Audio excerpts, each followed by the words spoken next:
Kamusta mga kaibigan? Welcome to my YouTube channel, and for today's video, hatid natin si Mami Shine. So today is February 7, 7:14 in the morning. Napakaganda ang araw ngayon. Malamig pero napakasarap maglakad-lakad. Ayan nga, at nagmamadali na si Mami Shine dahil baka malit siya sa trabaho. The reason why kaya hinatid ko siya dahil napakabigat ng laptop ni Mami Shine. So ito pala yung way papuntang metro station. Nasa likod kami ng Reef Mall dito sa may Sala Aldin Street. At dito nga, nandito na kami sa may Reef Mall sa harap. At kaunting lakad na lang ay mararating na natin ang Sala Aldin Metro Station. Napakaganda ng mga bus dito sa Dubai, mga kaibigan. Merong mga double decker at meron naman single. So narating na namin ang Sala Aldin Metro Station at binigay ko na yung laptop kay Mami Shine at papasok na siya sa work. So bali ang pasok ko ay alas 3 pa ng hapon kaya may time pa ako magluto. Dumaan nga pala ako dito sa may Ansar Gallery kaso nga lang sarado pa kasi 8 o'clock pa sila magbubukas. So meron pang 7 minutes. At meron na ring mga nag-aantay dito sa labas. Kaso nga lang, ang nakakatawa, yung security guard nila, almost 30 minutes niyang binubuksan, hindi niya mahanap yung susi. Ewan ko ba ang daming susi niyang hawak pero dapat kasi nilalagyan niya ng mga name niya kung anong door. First door, second door, back door.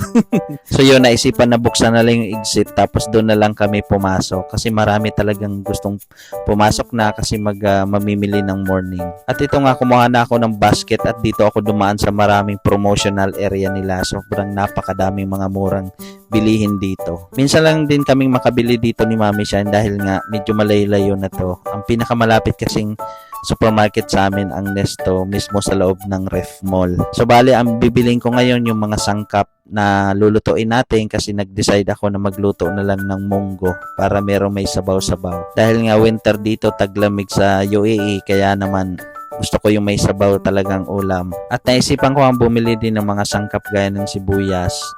At ang ihahalo natin sa munggo pala ay galunggong. Dahil na-try ko na talaga ang galunggong na itong galunggong na ihalo sa munggo ay napakasarap, malasa. Dati kasi talagang nagluluto kami, ang nilalagay namin it's either yung baboy. Kaso nga lang sobrang mahal din ng baboy kaya nag-isip na lang kami na isda na lang ilagay. At dito ay kukuha na ako ng dahon. Since wala naman dahon ng sili, di ko alam kung anong klaseng dahon tong nakita ko. Parang similar siya sa sili. Kung meron man nabibiling sili dito, di ko alam kung saan yung dahon ng sili.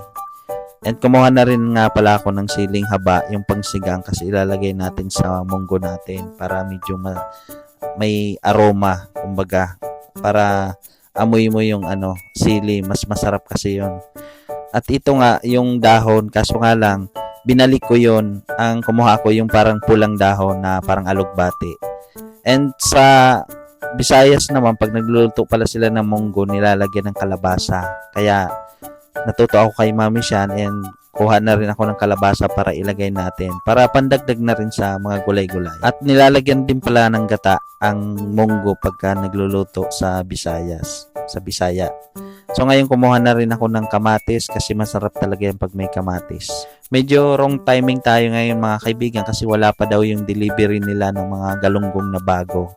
So sabi ko okay na to kahit kahapon pa ata nilang stocks. Kaya yun, pauwi na nga rin ako kasi nga kailangan ko pang magluto para makapagpahinga pa ako bago ako pumasok mamaya, at least makapag idlip pa ako ng kaunti. So ngayon sisimulan na natin magluto.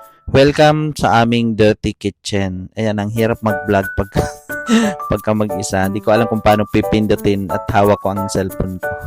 So binaksan ko na nga pala yung kalan dito sa amin. So bali unlimited yung gas namin kasi centralized yung gas namin sa buong building. So wala din kami binabayaran ng gas dito kasi ang nagre-rent kami all-in na. As in all-in. Kaya kayo kung maghahanap kayo ng marirentahan dito sa Dubai, kailangan yung all-in.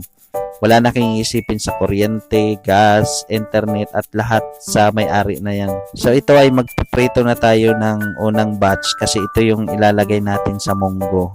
Tapos the rest na mga isda ay kakain na lang natin na prito lang. Tapos may sausawan. Diba masarap yan.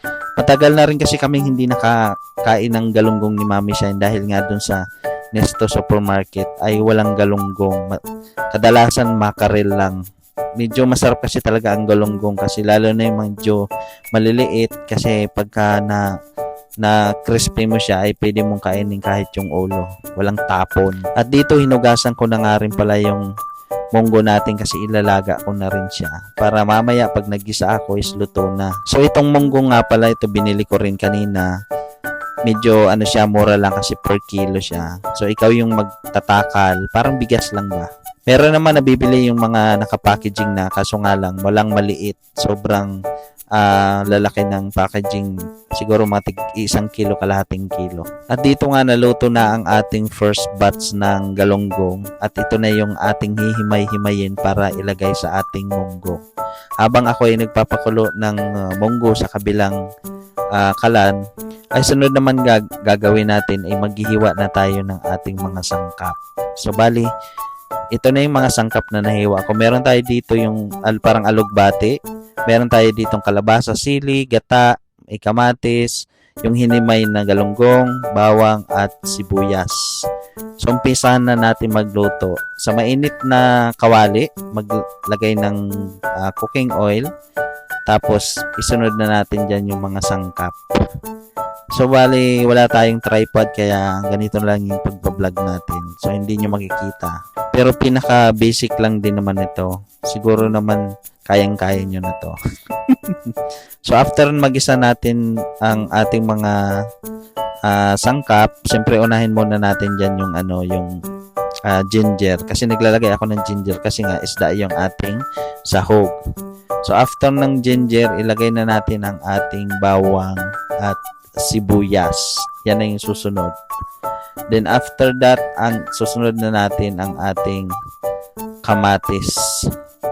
At pagkaluto ng kamatis, isasabay na natin ang ating hinimay na galunggong.